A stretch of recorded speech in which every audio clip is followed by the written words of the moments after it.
গোলাঘাটত মুখ্যমন্ত্ৰী বাহনত বটল দলিওৱাক লৈ ৰাজ্যৰ ভিন্ন প্ৰান্তত বিজেপিৰ নেতা কৰ্মীসকলে প্ৰতিবাদী কাৰ্যসূচী গ্ৰহণ কৰাৰ দৰে তেজপুৰতো বিজেপিৰ নেতা কৰ্মীসকলে প্ৰতিবাদী কাৰ্যসূচী পালন কৰে। গৌৰৱ গগৈ মুৰ্দাবাদ, ৰাহুল গান্ধী মুৰ্দাবাদ, গৌৰৱ গগৈ মুৰ্দাবাদ, কংগ্ৰেছ কংগ্ৰেছ নিপাত যাও, হাই কংগ্ৰেছ হাই কংগ্ৰেছ হাই গৌৰৱ গগৈ মুৰ্দাবাদ।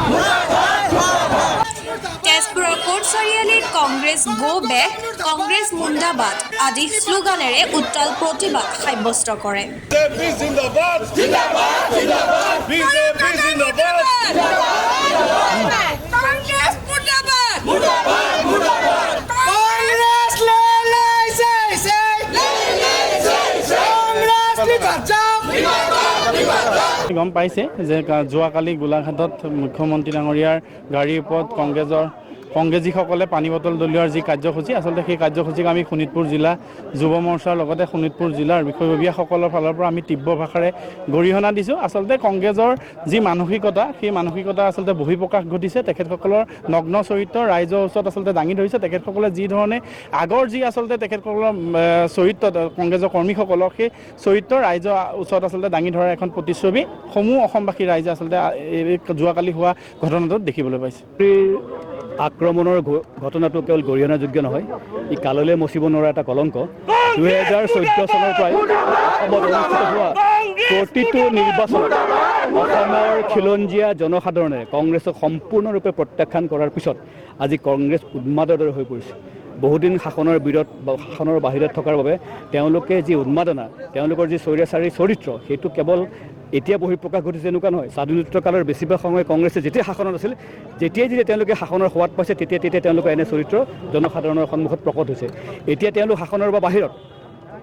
এতিয়া কংগ্ৰেছ কেৱল এটা বিশেষ সম্প্ৰদায়ৰ মানুহৰ প্ৰাইভেট লিমিটেড কোম্পানীলৈ পৰ্যবেক্ষিত হৈছে। অসমত সম্পূৰ্ণ খিলঞ্জীয়া জাতি জনগোষ্ঠীৰ পৰা প্ৰত্যাখ্যিত কংগ্ৰেছ। সেইটো কেৱল আমি কৈছোঁ এনেকুৱা নহয়, জনসাধাৰণে আদালতত ৰায় দিছে। 2014 চনৰ পিছত অসমত অনুষ্ঠিত হোৱা লোকসভা, বিধানসভা, পৰিষদীয়, পঞ্চায়ত, মিউনিচিপালিটি প্ৰতিটো নিৰ্বাচনত কংগ্ৰেছ অসমৰ খিলঞ্জীয়া জনসাধাৰণৰ পৰা বহু যোজন আঁতৰত।